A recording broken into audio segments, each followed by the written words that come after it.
Hello viewers, welcome to history class of Balurghat মহিলা মহাবিদ্যালয় learning. আজকে এই ভিডিওতে আমরা একটি গুরুত্বপূর্ণ বিষয় অশোকের কলিঙ্গ বিজয় সম্পর্কে আলোচনা করব। আমরা জানি বিন্দুসারের মৃত্যুর পর তার পুত্র অশোক মগধের সিংহাসনে বসেছিলেন। তিনি যে কেবলমাত্র মৌর্য বংশের শ্রেষ্ঠ নরপতি ছিলেন তাই নয়, সমগ্র ভারতবর্ষের তথা সমগ্র বিশ্বের সর্বকালের শ্রেষ্ঠ নরপতি হিসেবে অশোক বিবেচিত হয়ে থাকেন। যাই হোক, তার সম্পর্কে জানতে গেলে যে সকল ঐতিহাসিক উপাদানের উপর আমাদের মূলত নির্ভর করতে হয়, প্রথমত প্রত্নতাত্ত্বিক উপাদান এক বিষয়ে খুবই গুরুত্বপূর্ণ। এক নম্বর, ভারতবর্ষ এবং আফগানিস্তানের বিভিন্ন স্থানে তার আদেশে বহু শিলালিপি খোদিত হয়েছিল, যেগুলো আবিষ্কৃত হয়েছে। মূলত প্রাকৃত লিপি এই শিলালিপিগুলোতে থাকলেও দেখা যাবে গ্রিক ও অ্যারামিক ভাষার লিপিও সেখানে শিলালেখগুলোতে ব্যবহৃত হয়েছিল। এগুলিতে তার রাজ্য শাসন, রাজ্য জয়, ধর্মবিজয়, ধর্মপ্রচার, তার পারিবারিক জীবন ইত্যাদি বিভিন্ন দিকের ইতিহাসের ওপর বিভিন্ন তথ্যের ওপর আলোকপাত করা হয়েছে। অর্থাৎ ইতিহাসের উপাদান হিসেবে এগুলোর গুরুত্ব অত্যন্ত বেশি। এছাড়াও দেখা যাবে অশোক সম্পর্কে বেশ কিছু সাহিত্যিক উপাদান, যেমন সিংহলীয় গ্রন্থ, মহাবংশ, দিব্যবংশ এবং সংস্কৃত ভাষায় রচিত বৌদ্ধ গ্রন্থ দিব্যবদান ইত্যাদি থেকে তার রাজত্বকালের নানা তথ্যাদি জানা যায়। যাই হোক, যেটি গুরুত্বপূর্ণ আলোচ্য বিষয় যে অশোকের সম্পর্কে বহু তথ্য থাকলেও তার প্রথম জীবন সম্পর্কে কিন্তু আমাদের হাতে তথ্য সেভাবে নেই। শুধু জানা যায় যে পিতা বিন্দুসারের রাজত্বকালে তিনি উজ্জয়িনী ও তক্ষশিলার শাসনকর্তা হিসেবে কাজ করেছিলেন এবং সে সময় তক্ষশিলায় যে বিদ্রোহ দেখা দিয়েছিল সেই বিদ্রোহ তিনি দমন করেছিলেন। সিংহলীয় বৌদ্ধ গ্রন্থ দিব্যবংশ থেকে আরও জানা যায় বিন্দুসারের মৃত্যুর পর তার পুত্রদের মধ্যে সিংহাসনের অধিকার নিয়ে এক দ্বন্দ্ব শুরু হয়েছিল এবং বলা হয় যে অশোক তার ৯৯ জন ভাইকে হত্যা করে সিংহাসনে বসেছিলেন। বিভিন্ন ঐতিহাসিক যেমন ডক্টর দেবদত্ত Ramakrishna Bhandarkar, D R Bhandarkar, doctor Smith প্রমুখ ঐতিহাসিক এই যে দিব্যবংশে বর্ণিত তার ভাতৃহত্যার কাহিনী এটা কিন্তু বিশ্বাস করেননি, কারণ এই তথ্য সম্পর্কে অন্য কোনো ঐতিহাসিক উপাদানে কিন্তু তার সমর্থন পাওয়া যায় না। তাছাড়া অশোকের বিভিন্ন শিলালিপিতে তার ভাই বোন ও তার পারিবারিক জীবনের কথা উল্লেখিত আছে।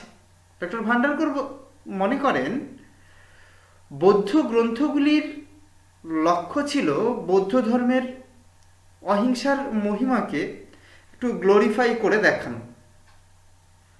তাই ভাতৃহত্যার কাহিনী দ্বারা এই বৌদ্ধ গ্রন্থে প্রমাণ করতে চাওয়া হয়েছে যে অশোক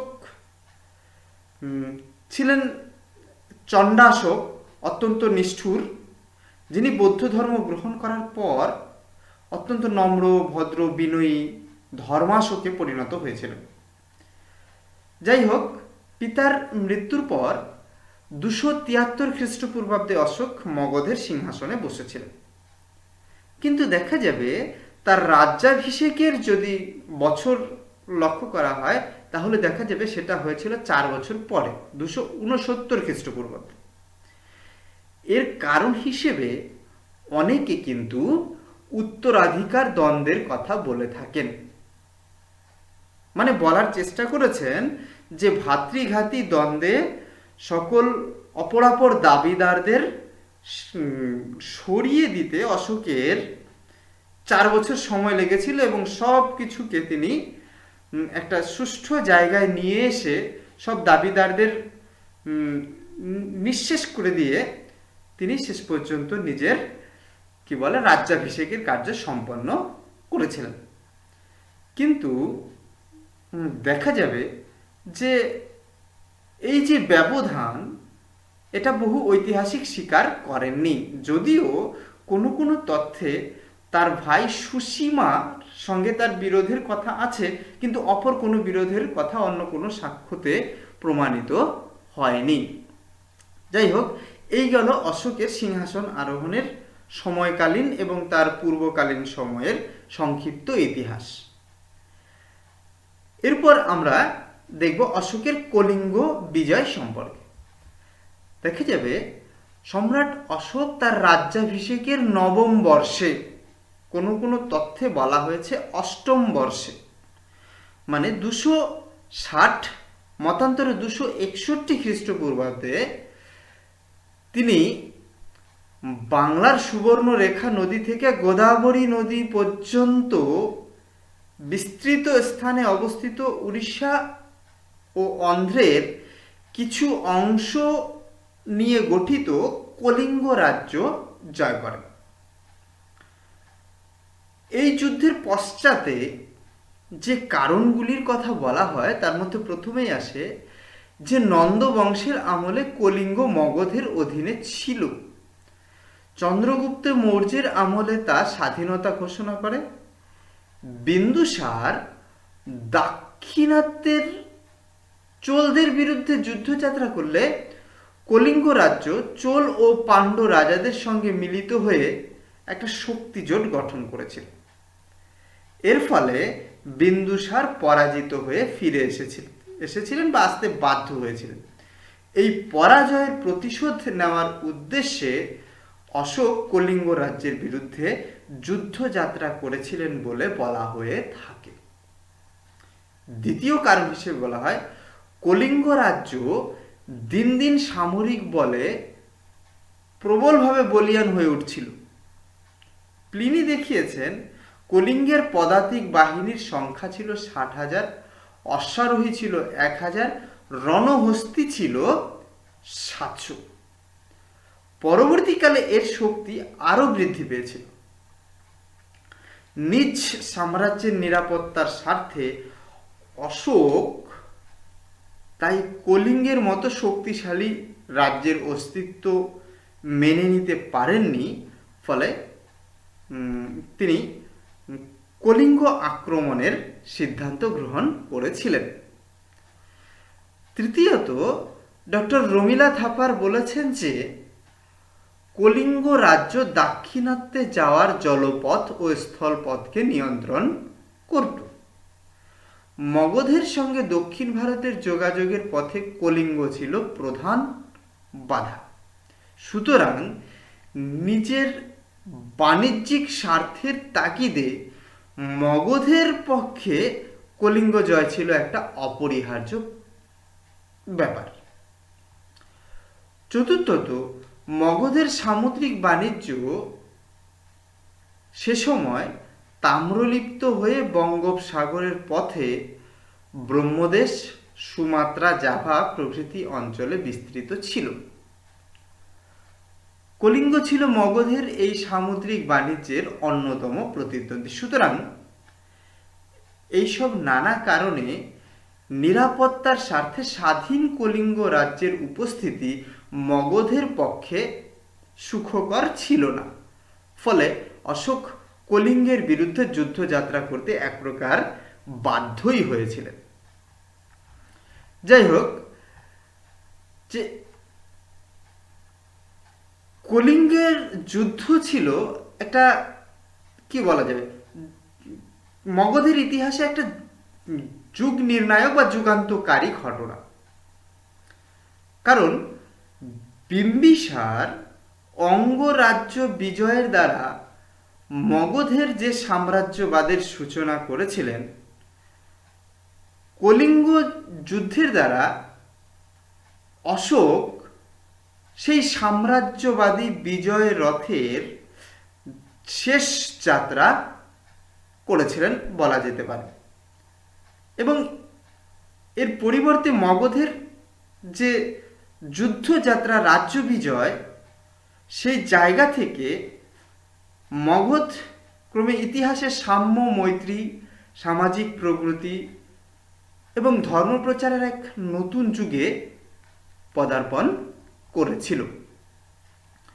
ডক্টর রাধা কুমুদ মুখোপাধ্যায়ের মতে কলিঙ্গ যুদ্ধের ফলে অশোকের ব্যক্তিজীবন এবং মগধের আভ্যন্তরীণ ও বৈদেশিক নীতির ক্ষেত্রে সুদূর প্রসারী পরিবর্তন ঘটেছিল।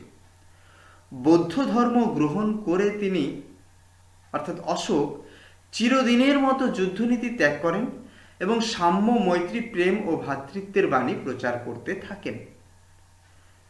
যুদ্ধের দ্বারা পররাজ্য গ্রাস না করে প্রেমের দ্বারা অন্যের হৃদয় জয় করাই অতঃপর তার লক্ষ্যে পরিণত হয়।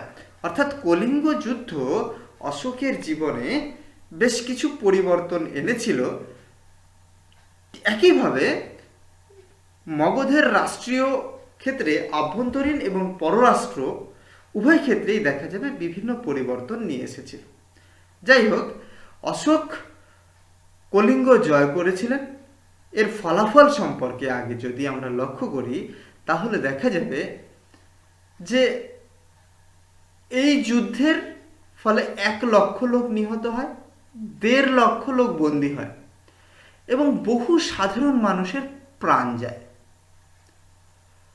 কলিঙ্গ যুদ্ধের 50 বছর পূর্বে প্লিনি কলিঙ্গের যে পরিমাণ সেনার উল্লেখ করেছেন, এই যুদ্ধে তার চেয়ে অনেক বেশি সৈন্য আহত বা নিহত হয়। হয়তো কলিঙ্গ ইতিমধ্যে তার সৈন্য সংখ্যা অনেকখানি বৃদ্ধি করেছিল, যেটা কারণ বর্ণনা করতে গিয়ে বলা হয়েছে। ডক্টর ভান্ডারকর বলেন যে এই যুদ্ধে চোল ও পাণ্ড্যরা কলিঙ্গের পক্ষে যোগ দেওয়ায় হতাহতের সংখ্যা এতটা বৃদ্ধি পেয়েছিল। এই যুদ্ধের ফলে কলিঙ্গ মৌর্য সাম্রাজ্যের অন্তর্ভুক্ত হয়েছিল এবং পুরী জেলার কাছে তোষালি নববিজিত এই কলিঙ্গ প্রদেশের রাজধানীতে পরিণত হয়েছিল অতঃপর। যাই হোক, এই গেল কলিঙ্গ যুদ্ধের প্রত্যক্ষ ফল। দেখা যাবে এই কলিঙ্গ যুদ্ধ ব্যক্তি জীবনে বেশ পরিবর্তন এনেছিল অশোকের। বলা হয় কলিঙ্গ যুদ্ধের ভয়াবহতা অশোকের মনোভাবের আমূল পরিবর্তন ঘটায়। রাজ্য জয়ের প্রতি আগ্রহের পরিবর্তে তার মনে মানুষের প্রতি প্রবল দাক্ষিণ্যের উদয় হয়।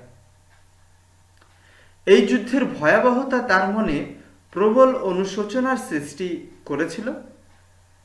এই বর্ণনা পাওয়া যায় হচ্ছে অশোকের ত্রয়োদশ শিলালিপিতে। সেখানে বলা হয়েছে এই যুদ্ধ অশোকের ব্যক্তি জীবনে ব্যাপক পরিবর্তন সাধন করে। মানসিক শান্তি লাভের আশায় তিনি বৌদ্ধ ধর্ম গ্রহণ করে শান্তি, অহিংসা ও মানব প্রেমের আদর্শে দীক্ষিত হন। বিহার যাত্রা বা প্রমোদ ভ্রমণ ত্যাগ করে ধর্মযাত্রা বা বৌদ্ধ তীর্থস্থানগুলির ভ্রমণের ওপর তিনি গুরুত্ব দেন। রাজ্যের সর্বত্র প্রাণী হত্যা নিষিদ্ধ হয়, এমনকি রাজকীয় রন্ধনশালায় আহার্যের জন্য প্রাণী হত্যা রোধ করা হয় এবং অশোক চিরতরে যুদ্ধনীতি ত্যাগ করেন। এবার আমরা দেখব মগধের অভ্যন্তরীণ ক্ষেত্রে কি পরিবর্তন এসেছিল কলিঙ্গ যুদ্ধের ফলে।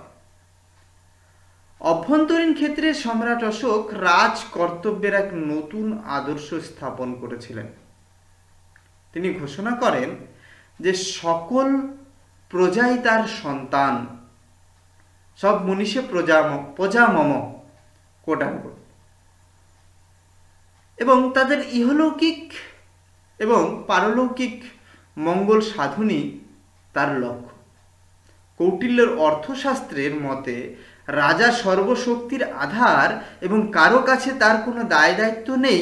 সম্রাট অশোকের রাজকীয় কর্তব্য ও আদর্শের নতুন কথা ঘোষণা করে বলেন যে রাজপদ গ্রহণ করে প্রজাদের কাছে তিনি ঋণগ্রস্ত, অর্থাৎ পুরোপুরি যে অর্থশাস্ত্রের রাজাদর্শ আর অশোকের রাজাদর্শ দুটো আলাদা হয়ে যায়, একদম বিপরীত মেরুতে অবস্থান করে, যেটা কলিঙ্গ যুদ্ধের পক্ষে সম্ভব হয়েছিল বলে দাবি করা হয়। প্রজাবর্গের মঙ্গল সাধনের জন্য তিনি শাসন ব্যবস্থায় বেশ কিছু গুরুত্বপূর্ণ পরিবর্তন সাধন করেছিলেন। যেমন রাজুক, জুত, মহামাত্র, ধর্ম মহামাত্র ইত্যাদি কর্মচারী নিয়োগ করে প্রজা কল্যাণের উদ্দেশ্যে তাদের উপর অশোক বিশেষ বিশেষ দায়িত্ব অর্পণ করেছিলেন। কূপ খনন, বৃক্ষরোপণ, মানুষ ও পশুর জন্য চিকিৎসালয় স্থাপন, অতিথিশালা নির্মাণ, জীব হত্যা নিষিদ্ধকরণ প্রভৃতির মাধ্যমে অশোক প্রজা কল্যাণের উদ্যোগী হয়েছিলেন। বলা হয় ভগবান বুদ্ধের শান্তি ও মৈত্রীর আদর্শ এবং ধর্ম প্রচারের উদ্দেশ্যে তিনি এই সকল ব্যবস্থা গ্রহণ করেছিলেন। অর্থাৎ মৌর্য রাষ্ট্র কলিঙ্গ যুদ্ধের পর একটা প্রজা কল্যাণকামী রাষ্ট্রে পরিণত হয়েছিল। শুধুমাত্র আভ্যন্তরীণ ক্ষেত্রে নয়, পররাষ্ট্র ক্ষেত্রেও একটা বিরাট পরিবর্তনের সূচনা হয়েছিল কলিঙ্গ যুদ্ধ জয়ের পর। প্রথমত, অশোক চিরতরে যুদ্ধনীতি ত্যাগ করে ধর্ম বিজয় অর্থাৎ সৌহার্দ্য ও সহনশীলতার নীতি গ্রহণ করেছিলেন এবং তার বংশধরদেরও পরামর্শ দিয়েছিলেন এই একই নীতি অনুসরণের জন্য। তিনি কলিঙ্গ প্রস্তরলিপিতে স্পষ্টভাবে ঘোষণা করেন যে তার প্রতিবেশীরা যেন মৌর্য সাম্রাজ্যের সামরিক শক্তিতে ভীত না হয়, অহিংসা ও শান্তির বাণী প্রচার করে ভারত ও ভারতের বাইরে বিভিন্ন রাজন্যবর্গের সঙ্গে তিনি মৈত্রীর বন্ধনে আবদ্ধ হয়েছিলেন কলিঙ্গ যুদ্ধ পরবর্তী সময়ে। এর ফলে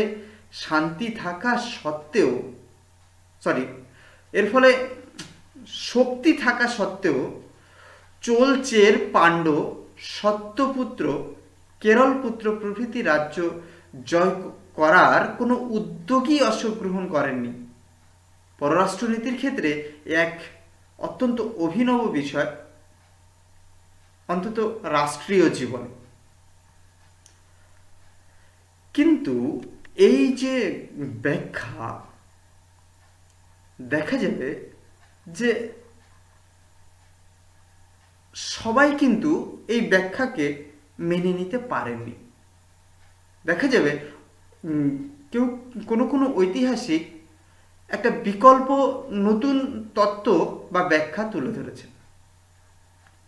যেমন অধ্যাপিকা Romila Thapar, doctor Ramsharan Sharma, doctor Basham প্রমুখের মতে কলিঙ্গ যুদ্ধের ফলে অশোক কখনোই একজন নিছক শান্তিবাদীতে পরিণত হয়েছিলেন এই মত মানা যায় না। অর্থাৎ তার মতাদর্শে কোনো মৌলিক পরিবর্তন ঘটেছিল, এটা কিন্তু এই অধ্যাপিকা Thapar, doctor Sharma, doctor Basham মানতে রাজি নন। তারা বলেছেন এ ধরনের কিছু যদি নিশ্চয়ই হয় তাহলে অশোক কলিঙ্গের স্বাধীনতা ফিরিয়ে দিতেন, বিদ্রোহী ও যুদ্ধবন্দীদের ক্ষমা করতেন এবং সেনাদলও ভেঙে দিতেন, অন্তত সৈন্য সংখ্যা তো কমাতেনি। কিন্তু দেখা যাবে অশোক এর কোনোটি করেননি। সম্ভবত এটাও হতে পারে যে অশোক চাননি যে সম্রাটের দুর্বলতার কথা কলিঙ্গবাসী জানুক। আসলে কলিঙ্গ যুদ্ধের পর তিনি অহিংস নীতি গ্রহণ করেছিলেন এই কারণে যে তার সাম্রাজ্য তখন চারিদিকে নিরাপদ ছিল। দক্ষিণের তামিল ভাষী রাজ্যগুলি বাদে সারা ভারতই মগধের নেতৃত্বে ঐক্যবদ্ধ হয়েছিল। এমনকি তামিল ভাষী রাজ্যগুলি মগধের অধীনস্থ মিত্রে পরিণত হয়েছিল। এই কারণে যুদ্ধের আর কোনো প্রয়োজন ছিল না, এ কথা বলতে চেয়েছেন ডক্টর থাপার। যুদ্ধের প্রয়োজন ছিল না বলে অশোক যুদ্ধের নীতি ত্যাগ করেছিলেন, এটাই হচ্ছে তাদের নতুন দাবি। অর্থাৎ অশোক অহিংস নীতিতে বিশ্বাসী হয়ে পড়েছিলেন, আর তার হৃদয় পরিবর্তন ঘটেছিল, সেই কারণেই তিনি যুদ্ধনীতি ত্যাগ করেছেন সেটা নয়। আসলে সমকালীন পরিবেশে কলিঙ্গ যুদ্ধের পরবর্তী সময়ে ভারতবর্ষের তথা মগধের অবস্থা এমন একটা জায়গায় ছিল যে যুদ্ধের আর প্রয়োজনই ছিল না, তাই যুদ্ধনীতি অশোক ত্যাগ করেছিলেন। ডক্টর দামোদর ধর্মানন্দ কোশাম্বী অশোকের কলিঙ্গ নীতির একটি বস্তুবাদী ব্যাখ্যা দিয়েছেন। তিনি বলেন যে খ্রিস্টপূর্ব ৩য় শতকে বৈদিক যুগের পশুচারণ অর্থনীতির স্থলে কৃষিভিত্তিক খাদ্য উৎপাদনকারী অর্থনীতির বিকাশ ঘটে। অশোক বুঝতে পারেন পাঞ্জাব থেকে পেন্নার নদী পর্যন্ত যে বিশাল ভূখণ্ড তার অধীনে এসেছে, তার অধিবাসীদের কৃষি ও খাদ্য উৎপাদনকে সুনিশ্চিত করতে গেলে তাকে যুদ্ধ বর্জন করে সাম্রাজ্যের সংহতি রক্ষার দিকে নজর দিতে হবে। সুতরাং তিনি এই কারণেই যুদ্ধনীতি ত্যাগ করে সাম্রাজ্যে শান্তি রক্ষার জন্য শান্তির নীতি গ্রহণ করেছিলেন। অর্থাৎ ডক্টর কোশাম্বীর মতে অশোক কোনো আদর্শবাদীতে পরিণত হয়েছিলেন এমন নয়। অশোক কলিঙ্গ যুদ্ধের পরও পুরোপুরি বাস্তববাদী ছিলেন, আর এই বাস্তববাদিতাই তাকে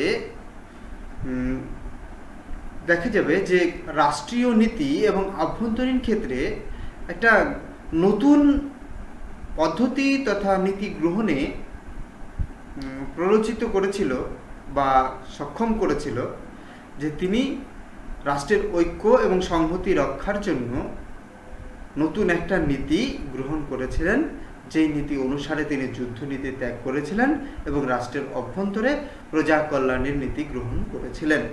যাই হোক, আদর্শবাদ হোক এবং বাস্তববাদ হোক, যার দ্বারাই হোক, কলিঙ্গ যুদ্ধ অশোকের ব্যক্তি জীবন, রাষ্ট্রীয় জীবন এবং পররাষ্ট্রীয় ক্ষেত্রে তার বিভিন্ন পদক্ষেপকে প্রভাবিত করেছিল, এটি বলা যেতেই পারে।